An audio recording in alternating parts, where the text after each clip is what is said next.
Welcome to Democracy Now!, democracynow.org, the War and Peace Report. I'm Amy Goodman. Attorney General Jeff Sessions asked for the resignations of 46 U.S. attorneys on Friday, angering the prosecutors who say they were not warned in advance. Although the dismissal of U.S. attorneys is common during presidential transitions, those affected say the Trump administration bungled the layoffs, with many U.S. attorneys learning only through the media they had to clear out their desks by the end of the day. One of the most high-profile prosecutors asked to resign, U.S. Attorney in Manhattan Preet Bharara, refused to step down Friday and was quickly fired. Bharara's termination came as a surprise since Donald Trump met personally with Bharara at Trump Tower last November and assured him he could remain at his post. Bharara says his office received a voicemail Thursday from the White House, but that he declined to speak with the president, citing Department of Justice rules. The unusual circumstances of Bharara's firing prompted Democrats to suggest it was politically motivated. This is Maryland Democratic Congressmember Elijah Cummings speaking on ABC's This Week. Just not very long ago, the president was saying that he was going to keep the U.S. attorney there in New York. And then suddenly he's, I guess, changed his mind. I'm just curious as to why that is.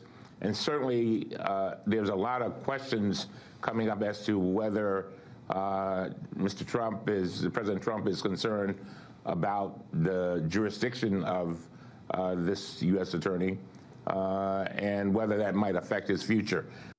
Preet Bharara's firing came as his office was probing Fox News after allegedly failed to inform shareholders about numerous settlements in sexual harassment and assault cases. The dismissal came less than a week after a government watchdog group sent a letter to Bharara's office asking for an investigation into whether President Trump violated a clause of the Constitution, the Emoluments Clause, barring federal employees from receiving benefits from foreign governments. In 2013, Preet Bharara was one of 18 U.S. officials barred from entering Russia. Russian President Vladimir Putin was reportedly angered by Bharara's prosecution of Russian arms dealer Viktor Bout. On Sunday, Bharara tweeted about his firing, writing, quote, "By the way, now I know what the Moreland Commission must have felt like," end quote.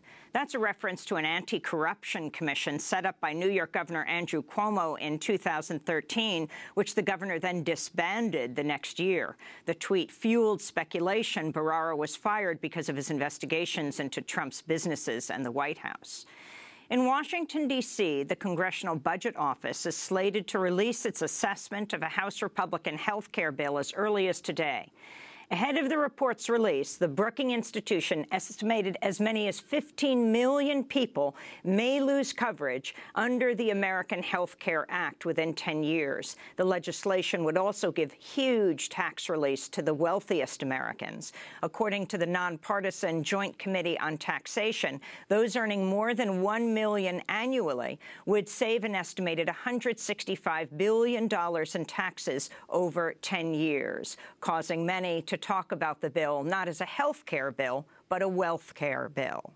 On Capitol Hill, the House Intelligence Panel has set today as the deadline for the Justice Department to turn over any evidence to support President Trump's unfounded claim that the Obama administration wiretapped Trump Tower in the run-up to November's election.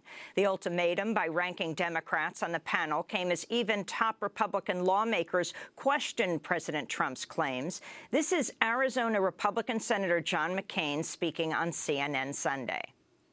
The president has one of two choices, either retract or to provide the information that the American people deserve, because if his predecessor violated the law, President Obama violated the law, we've got a serious issue here. I have no reason to believe that the charge is true, but I also believe that the President of the United States could clear this up in a minute. All he has to do is pick up the phone, call the director of the CIA, director of national intelligence, and say, okay, what happened?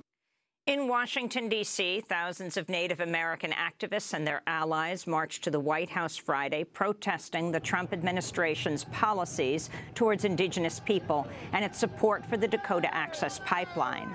Along the march route, protesters erected a giant teepee outside the Trump Hotel to, quote, reclaim stolen land, unquote. This is activist Deborah His Horse's Thunder.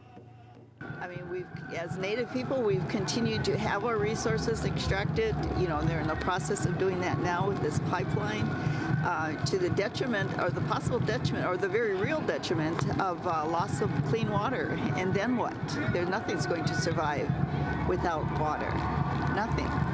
The protests came just days after a federal judge ruled against a lawsuit by the Standing Rock and Cheyenne River Sioux tribes to halt construction of the last section of the $3.8 billion pipeline, which they say could pollute their main source of drinking water, the Missouri River.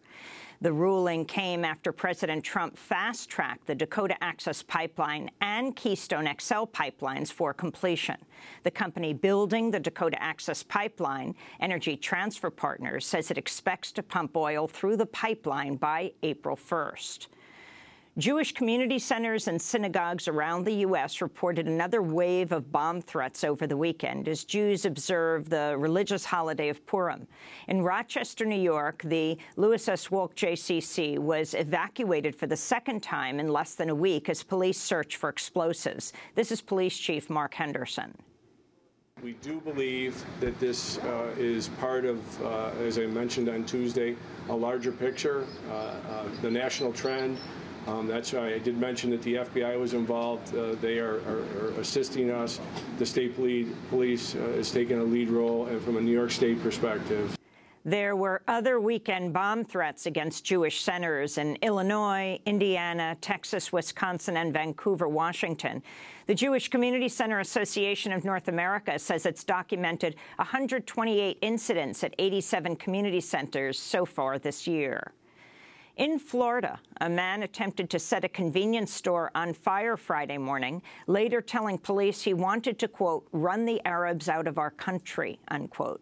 64-year-old Richard Leslie Lloyd told police he believed the store's owners were Muslim, although they're of Indian ancestry, and that he was, quote, doing his part for America, unquote.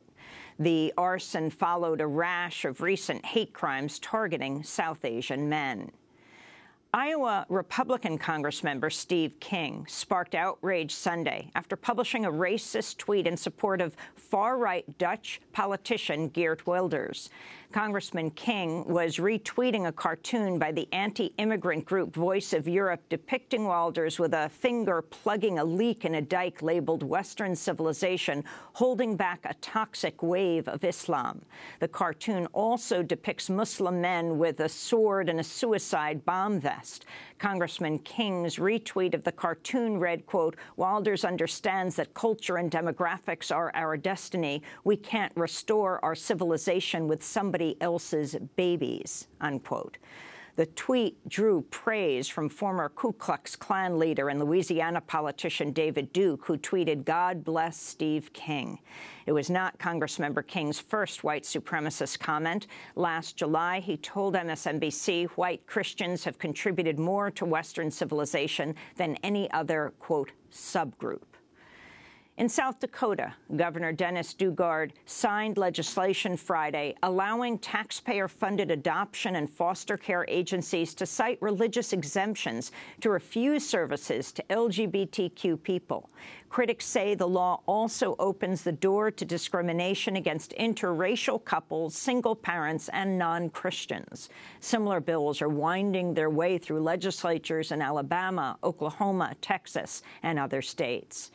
In New Orleans, an unknown assailant threw a brick through a stained glass window of the First Unitarian Universalist Church during Sunday morning services. No one was injured by the vandalism, which came less than 48 hours after the church hosted a well-publicized town hall meeting aimed at stopping violence against the transgender community. The meeting followed the recent murders of two black transgender women in New Orleans, 31-year-old China Gibson and 25-year-old Sierra McKelveen.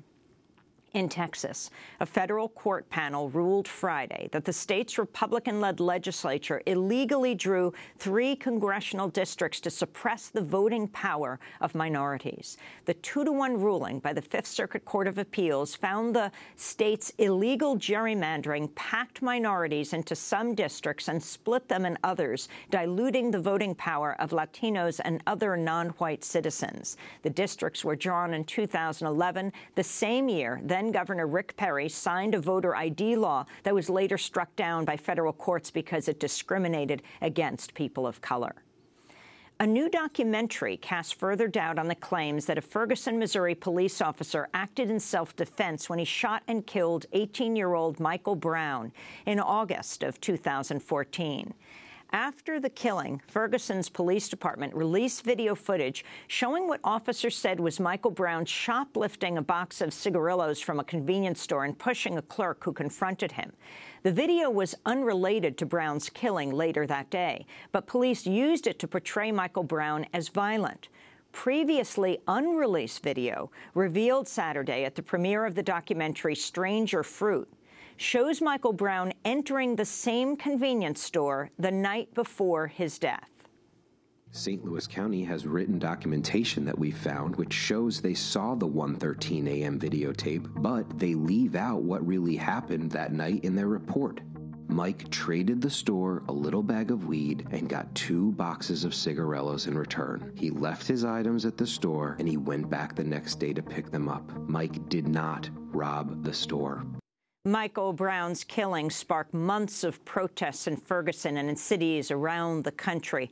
Brown's killer, Officer Darren Wilson, did not face criminal charges after a grand jury declined to indict him in November 2014. In Iraq, U.S.-backed Iraqi and Kurdish forces pressed deeper into ISIS-held western Mosul over the weekend, leaving terrified residents to risk their lives fleeing to refugee camps. One civilian, Saad Mohammed, said families had to run through sniper fire as they tried to escape the violence. About 14 or 15 fleeing from El Mansour district while the snipers were firing on them in the valley. They do not care about women, children, or anything. The people were running in zigzags, trying to avoid the sniper fire. Outside Mosul, a Shia paramilitary group said it had unearthed a mass grave for hundreds of prisoners who were slaughtered in June 2014 when ISIS took control of the region. Human Rights Watch reports as many as 600 people were killed in Baruch prison massacre. In Syria, a pair of suicide bomb blasts tore through buses transporting Iraqis to a cemetery near Damascus Saturday, killing at least 74 people and injuring scores of others. Most of the dead were Shia pilgrims. A Sunni rebel alliance called the Fatah al-Sham Front, which was formerly allied with al-Qaeda, claimed responsibility. The violence came as the United Nations Children's Fund, UNICEF, reported 2016 was the worst year yet in Syria's 6-year-old civil war. UNICEF found child deaths jumped at least 20% over the prior year, while the rate of child conscription doubled. In Ethiopia, at least 46 people were killed after a landslide swept through garbage dump on the outskirts of the capital city, Addis Ababa, on Saturday. Among the dead were residents of a series of shanty homes on the perimeter of the landfill. The disaster also claimed the lives of some of the hundreds of waste pickers who sort through trash looking for valuable scraps. In Haiti, at least 38 people are dead after a bus driver plowed into a parade in the city of Gonaïves. Witnesses say the driver initially struck 2 pedestrians before driving several miles further to seek out more victims. The driver then fled on foot and has not been apprehended. And in California, a group of environmental activists sneaked onto one of President Trump's golf courses Sunday morning, carving a statement into the green around the 5th hole reading, "No more tigers, no more woods." In a statement sent to the Washington Post, the group said, quote, "We hope this sends a message to Trump and his corrupt administration that their actions will be met with action," unquote. And those are some of the headlines. This is Democracy Now!, democracynow.org, The War and Peace Report. I'm Amy Goodman.